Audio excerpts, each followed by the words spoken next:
Sine and cosine are trigonometry functions which return oscillating values between 1 and -1. By feeding the function a climbing value, like time, and setting our bowl's y position to the result, we'll smoothly travel between the sine range.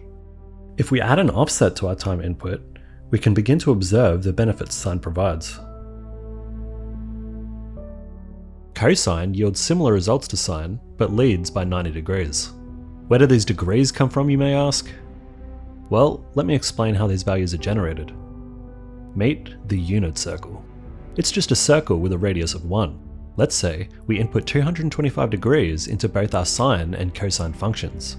Take note, these functions actually take radians as input, so we'll have to do a quick conversion. As you can see, by combining both sine and cosine, we can plot a point on the circumference of a circle. Now, if we once again use time as an input value, it becomes quite apparent how these beautiful waves are generated. Also, take note how the cosine wave is offset by 90 degrees. It's worth mentioning, you can alter the speed of the wave by simply multiplying the input value. You can also change the amplitude by multiplying the result of the function. Alright, so what can you do with them?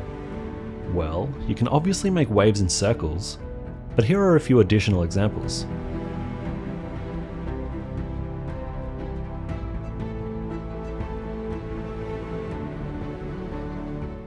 If you want to see more visualizations in the future, subscribe. Also, become a tarot bro on my Patreon, link in the description. Alright, see ya.